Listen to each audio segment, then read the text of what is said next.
আলাইকুম। কেমন আছেন সবাই? নিশ্চয়ই ভালো আছেন। আলহামদুলিল্লাহ, আমিও ভালো আছি। তুলিস কিচেন থেকে সবাইকে স্বাগত জানাচ্ছি আমার আজকের রেসিপি দেখার জন্য।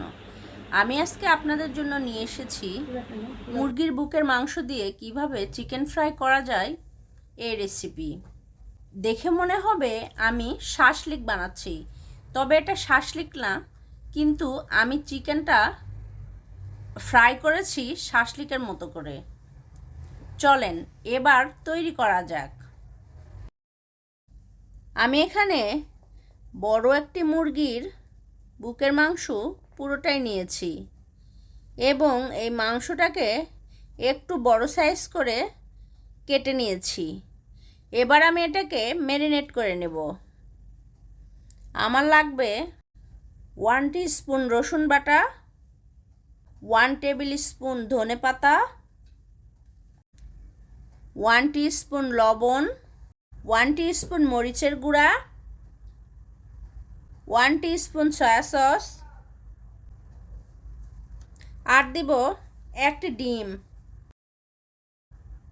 ডিমটাকে ভেঙে চিকেনের ভিতর দিয়ে ভালো করে মেখে নিব। মাখানো হয়ে গিয়েছে, এবার এটাকে 10 মিনিট রেখে দিব। 10 মিনিট হয়ে গিয়েছে, এবার হাফ কাপ ময়দা দিয়ে চিকেনটাকে ভালোভাবে ম্যারিনেট করে নিব। তবে যদি ময়দা দেওয়ার পরে আপনাদের মনে হয় চিকেনটা খুবই ড্রাই হয়ে গিয়েছে, তখন সামান্য একটু পানি দিয়ে সুন্দরভাবে মেখে নেবেন।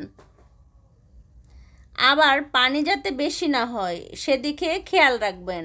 যদি বেশি হয়ে যায় তাহলে কিন্তু ঝোল হয়ে যাবে। আমার চিকেন ম্যারিনেট করা হয়ে গিয়েছে। এবার আমি এখানে নিয়েছি ব্রেড ক্রাম্ব।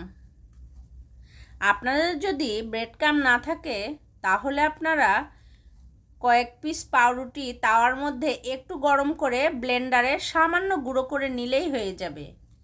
আমি এখানে বড় একটি ক্যাপসিকাম আর 2টি টমেটো কিউব করে কেটে নিয়েছি, আর নিয়েছি কয়েকটি স্টিক।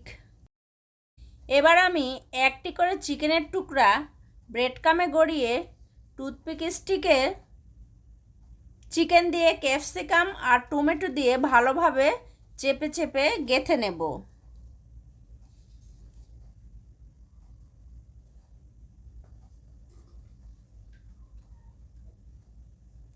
এভাবে পরপর সবগুলো চিকেন টুথপিকে আটকে নেব। একটু চেপে চেপে দেবেন যাতে খুলে না আসে। আমার সবগুলো চিকেন রেডি হয়ে গিয়েছে।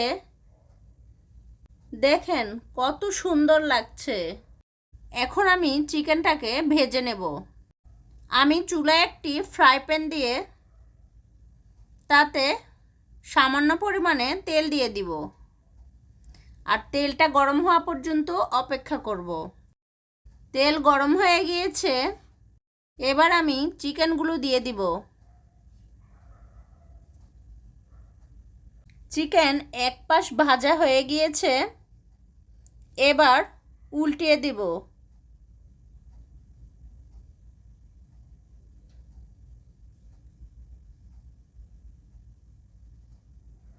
এভাবে করে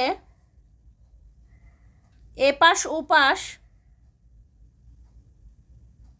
দুই পাশে খুব ভালো করে ঘুরিয়ে ঘুরিয়ে ভেজে নেব। আপনারা চুলার জাল একদম মিডিয়াম লো হিটে রেখে ভাজবেন, তা না হলে চিকেনগুলো পুড়ে গিয়ে কালো হয়ে যাবে। তখন এটা খেতেও ভালো লাগবে না, দেখতেও ভালো লাগবে না। আমি এভাবে পরপর সবগুলো চিকেন ভেজে নেব। সবগুলো চিকেন ভাজা হয়ে গিয়েছে। দেখেন কালারটা কত সুন্দর এসছে। এটার উপরটা যেমন ক্রিস্পি আর ভেতরটা ছিল জুসি। আশা করছি আমার আজকের রেসিপিটি আপনাদের ভালো লেগেছে। যদি ভালো লেগে থাকে তাহলে আমার চ্যানেলটি সাবস্ক্রাইব করে আমার পাশে থাকবেন, লাইক করবেন, কমেন্ট করবেন। সবাই ভালো থাকবেন, সুস্থ থাকবেন, আমার জন্য দোয়া করবেন। আল্লাহ হাফেজ।